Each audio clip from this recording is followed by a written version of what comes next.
अगर आप अपने फादर को, अपने पेरेंट्स को अपने ऊपर प्राउड फील कराना चाहते हैं तो ये मैसेज आपके लिए है। अगर आप चाहते हैं कि आप यंग एज में हैं या एक 20s to 30s की एज में हैं और आप अभी तक अपने पेरेंट्स को रिटायर नहीं कर पाए हैं, उनकी ज़िम्मेदारी अपने कंधों पर ले नहीं पाए हैं, जैसे हम इंडियन कल्चर में कहा जाता है कि बेटा बड़ा हो गया है या बेटी बड़ी हो गई है और घर की ज़िम्मेदारी अपने कंधे पर उठाएगा, घर का सारा खर्चा उठाएगा, ज़िम्मेदारी उठाएगा, और फिर भी आप इस एज में आने के बाद भी 20s या 30s लेट तक आने के बाद भी आप अपनी ज़िम्मेदारी को उठा नहीं पाए हैं, पेरेंट्स को आप रिटायर नहीं कर पाए हैं, अभी भी कभी कभी ऐसे हालात आ जाते हैं कि आपको उनसे आगे हाथ फैलाना पड़ जाता है या उनसे किसी खर्चे के ऊपर ज़िम्मेदारी के लिए आपको उनसे पैसे मांगने पड़ जाते हैं। ये घर का सारा खर्चा आप अपने आप नहीं उठा पाते और आपके अंदर ही अंदर आपको एक खलिश ही रहती है कि यार मैं क्यों नहीं कर पा रहा अभी तक ये काम। तो अगर ऐसी कंडीशन आपकी भी है तो ये मैसेज आप ही के लिए है। दोस्तों, मैं दीन अपने बारे में बताता हूँ, अपनी स्टोरी बताता हूँ कि कैसे मैं अपने पेरेंट्स को रिटायर कर पाया, कैसे मैं अपने घर की ज़िम्मेदारी अपने कंधों पर उठा पाया, कैसे मैं घर का सारा खर्च खुद चला पाया, और कैसे पिछले 2 सालों के अंदर अंदर में मेरी इनकम ज़ीरो से जो एकदम ज़ीरो पे आ गई थी, कोरोना के टाइम पे बिल्कुल बंद हो गई थी, बिल्कुल ही डिपेंडेंट हो गया था, मैं कुछ भी नहीं था। और तब से लेकर के अब तक 2021 के एंड होते होते मैंने अपने फादर को रिटायर कर दिया। घर की सारी जिम्मेदारी मैंने अपने ऊपर उठा ली और मैं अब अच्छे से उनको लाइफ एंजॉय करने के लिए ले रहा हूँ। अब वो बाहर घूमते फिरते हैं या घूम सकते हैं, उनको काम करते हैं तो अच्छी बात है, नहीं करें तो उनकी इच्छा है। They don't have to work for money, क्योंकि घर की जिम्मेदारी मैंने अपने ऊपर ले ली है। तो अगर आप भी चाहते हैं, आपका भी ये ड्रीम है कि आप भी अपने पेरेंट्स को प्राउड फील कराएं या उनको ये मौका दें कि वो उनके ऊपर कोई ज़बरदस्ती नहीं काम करने की, वो अगर बूढ़े हो गए हैं, वो अगर बीमार हैं तो वो आराम कर सकते हैं, घूम फिर सकते हैं, क्योंकि उनको पता है कि बैक एंड में उनका बेटा या उनका बेटी घर संभाल लेगा।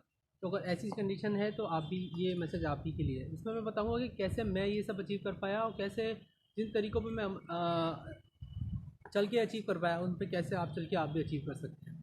तो बिना देर करते हुए शुरू करते हैं मेरी स्टोरी। जब कोरोना लगा था, मैं 2 जगह जॉब कर रहा था, एक जगह स्कूल में पढ़ा रहा था, एक जगह मैं टैक्सेशन कंसल्टेंट था, और दोनों का काम करते करते एकदम से लॉकडाउन लगा, बिल्कुल सब कुछ बंद हो गया। 3 महीने के लिए सब कुछ बंद हो गया, सारे इनकम के सोर्सेज बंद हो गए, स्कूल तो परमानेंटली बंद हो गए, परमानेंटली मीन्स सालों के लिए बंद हो गए, और अभी तक भी मेरी एक स्कूल की पेमेंट नहीं आई है जब से वो बोल रहे हैं कि बाद में आएगी। खैर ठीक है, वो तो आ जाएगी।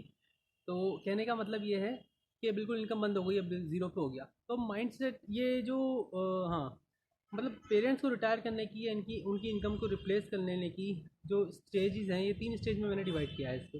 फर्स्ट स्टेज आती है माइंडसेट की, कि पहले जैसे ही मुझे रियलाइज़ हुआ कि मुझे ये करना है या बहुत गलत हो गया है, अभी तक मैं नहीं कर पाया, क्यों नहीं कर पाया, मुझे अपने आप पर शर्म भी हुई। कई बार मेरे पापा भी मुझे डांटते थे, बचपन से ही क्या डांट तो खाते ही। अगर मतलब मुझे बताइए, अगर आपके फादर भी आपके साथ स्ट्रिक्ट हैं तो you have a strict father. कि मेरे फादर बहुत स्ट्रिक्ट हैं, हम दोनों की रिलेशनशिप ऐसी है बिल्कुल कि जैसे कम बोलते हैं। अगर मैं बचपन में था, ज़्यादा अच्छे से पढ़ाई नहीं करता था, तो वो जिस रूम में होते थे मैं वहाँ बैठ के खाना नहीं खा पाता था, मुझे शर्म आती थी। वो भी डांटते थे, हम थोड़ा सा कम ही बोलते हैं। वो चाहते थे मैं किसी चीज़ में काम करूँ, मैंने सोचा कि नहीं मैं नहीं करूँगा, तो हम कम बोलते हैं, मैं अपना लाइफ जीता हूँ, वो अपनी लाइफ जीते हैं, हम दोनों एक दूसरे की लाइफ में इंटरफेयर नहीं करते। बट वो बहुत केयरिंग फादर हैं, उन्होंने अपनी सारी जिम्मेदारियाँ निभाई हैं, और एज अ लविंग सन मेरे को भी लगता है कि मेरे को उनकी ज़िम्मेदारी उठाना चाहिए। मुझे एहसास हुआ, बहुत ज़्यादा एहसास हुआ कि नहीं अब बहुत लेट हो गया, अब बूढ़े हो गए, वो 70 ईयर्स की एज में आ गए, मुझे उनकी ज़िम्मेदारी उनको फ्री कर देना चाहिए। तो मेरे को बहुत ज़्यादा रियलाइजेशन हुआ, और फिर मैंने एक अपना माइंडसेट बनाया कि नहीं मुझे अचीव करना है, आने वाले 1 या 2 साल के अंदर अंदर मुझे एक चीज़ अचीव करनी है कि मैं अपने फादर को रिटायर होते हुए देखूँ। वही जब सपना मैंने देखा तो इसके लिए मुझे अपना माइंडसेट अपने आप को प्रिपेयर करना पड़ा कि हाँ ये मैं करना है और मैं करके ही रहूँगा, और मैं इस काबिल हूँ। दुनिया में काफ़ी सारे सोर्सेज हैं, मैं कर सकता हूँ, मेरे अंदर ये स्ट्रॉन्ग बिलीव था। तो ये जो बिलीव, ये माइंडसेट था ना, ये फर्स्ट स्टेज आती है जिस इंसान के अंदर ये बिलीव आ गया कि मैं कर सकता हूँ, क्योंकि हज़ारों लाखों लोगों ने किया है ये काम, मैं भी कर सकता हूँ। मेरे अंदर क्या कमी है, मेरे भी 2 ही हाथ है, 2 आँख हैं, 2 पाँव हैं, दिमाग है, सब कुछ चालू है, अपने बॉडी चालू है, दिमाग चालू है, इतने सारे रिसोर्सेज हैं, क्यों नहीं कर सकते हम।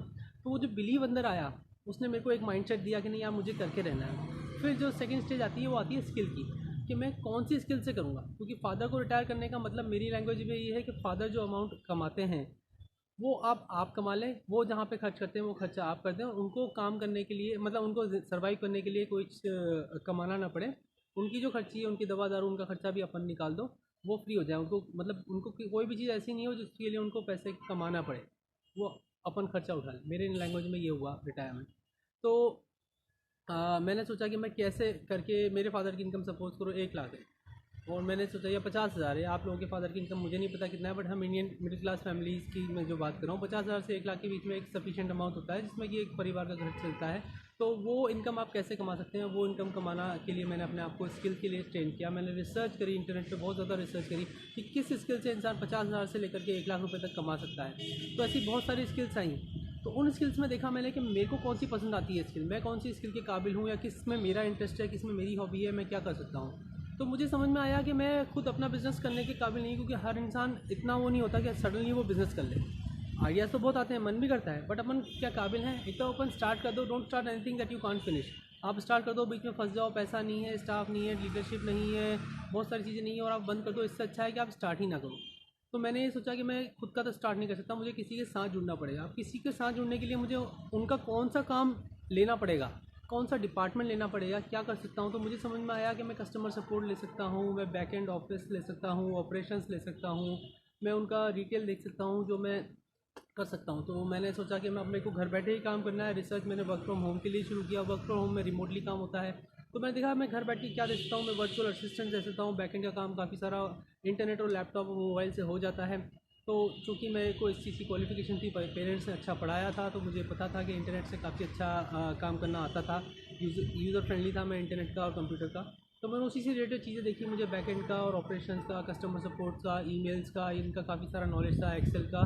तो इन्हीं से रिलेटेड मैंने अपॉर्चुनिटीज़ देखना शुरू करी, रिसर्च करी, अपने आप को इम्प्रूव किया, अपने स्किल्स को इम्प्रूव किया, अपनी कम्युनिकेशन स्किल्स को इम्प्रूव किया।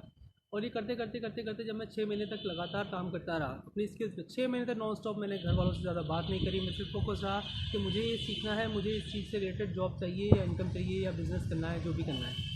तो मैंने काफ़ी ज़्यादा स्किल्स अपनी इंप्रूव करी, और फिर कई जगह इंटरव्यू दिए, सिलेक्शन देखा, फिर रिसर्च करी कैसे ऑनलाइन इन्फ्लुएंसर्स के साथ काम करते हैं। और जैसे आप सोचते हो वैसा चीज़ आपको मिलती भी जाती है, पता है। अपन ने इस चीज़ पे रिसर्च करा ना, फिर उसी तरह की ऐड देखने लगा। इंस्टाग्राम पे देखो तो वही चीज़ आया, टिकटॉक पे देखो तो वही चीज़ आ रही थी। हर जगह जहाँ देखो, मैं जो सोच रहा था, जिस चीज़ को ढूंढ रहा था, तलाश रहा था, वही मेरे सामने आ रही थी। एक दिन ऐसे एक ईमेल आई, एक बहुत बड़े इन्फ्लुएंसर हैं, उनकी टीम हायरिंग के लिए कर रही है। मुझे कोरोना हुआ था, मैंने अपना वीडियो रिकॉर्ड किया, इंटरव्यू उनको भेज दिया। वहाँ से कोई जवाब नहीं आया। 1 या 2 महीने तक मैं शांत होकर बैठ गया। मैंने अपनी लिस्ट में से उसका नाम काट भी दिया। बट अचानक फिर एक दिन ऊपर वाले की आशीर्वाद से एक दिन कॉल आता है कि उनकी टीम हायर कर रही है और उनको एक इंटरव्यू करवाना है मेरा। और फिर मुझे एक जॉब लगी, एक ऑनलाइन जॉब लगी, वर्क फ्रॉम होम लगी, जिसमें मुझे उनका बैकएंड का ऑफिस संभालना था, कस्टमर सपोर्ट और बैकएंड संभालना था। तो मैंने दोनों डिपार्टमेंट का काम उनका करने लगा, स्टार्ट किया। मेरी इनकम अच्छी हुई, मतलब मैंने फर्स्ट स्टेज की इनकम हुई 10-20 हज़ार रुपये की, 20 हज़ार रुपये तक की मेरी इनकम हुई। मुझे थोड़ा थोड़ा सुकून मिला कि हाँ चलो अपन कुछ तो कर सकते हैं। फिर रियली मैंने अपना फर्स्ट स्टेज हो गई माइंडसेट की, सेकंड स्टेज हो गई स्किल सेट की। जब माइंडसेट और स्किल सेट आ गया तो थर्ड स्टेज आती है जो सबसे इंपॉर्टेंट है, वो है एक्शन।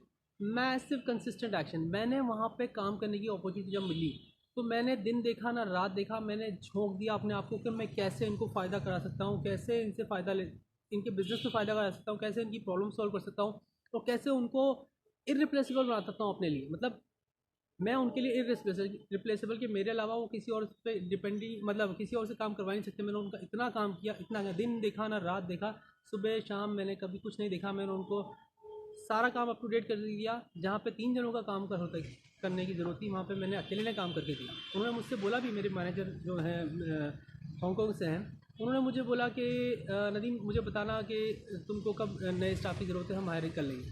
तो उन्होंने मुझे जनवरी में बोला, और मैंने सितंबर अक्टूबर तक नहीं बोला उनको कि नहीं मुझे स्टाफ की ज़रूरत है। मैं खुद ही करता रहा, और काम में गलती भी नहीं करी।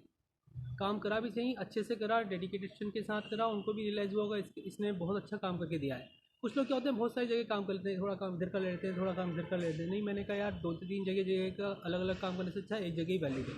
मुझे समझ में आ गया था कि बॉस तो अच्छे हैं, कंपनी भी अच्छी है, रिटर्न भी अच्छा दे कर सकते हैं, पेइंग कैपेसिटी भी है। तो मैंने अपना पूरा डेडिकेशन सिर्फ एक ही जगह दिखाया, और उन्होंने भी मेरे डेडिकेशन, मेरी लगन को देखते हुए मेरे को बहुत अच्छा रेमुनेट करना शुरू किया। और फाइनली देखते देखते 1-1.5 साल में मैं इस स्टेज पे आ पाया कि मैं अपने फादर की इनकम को रिप्लेस कर पाया, और मैं अपने फादर को रिटायर कर पाया। और अब जब मैंने कर लिया तो मुझे ऐसा लगता ही नहीं है कि मैंने ऐसा कर लिया। मतलब मैं इतनी बार उस चीज़ को सोच चुका था, इतनी बार उस चीज़ को फील कर चुका था कि हाँ, मैं फादर को बोल रहा हूँ कि पापा आपका बर्थडे है 25 दिसंबर को, और मैं आपको रिटायर कर रहा हूँ, आपको काम करने की ज़रूरत नहीं है। मैं इतनी बार कर चुका था कि जब मैंने रियल में ऐसा किया तो मुझे कुछ ज़्यादा एक्साइटमेंट वाली फीलिंग ही नहीं आई।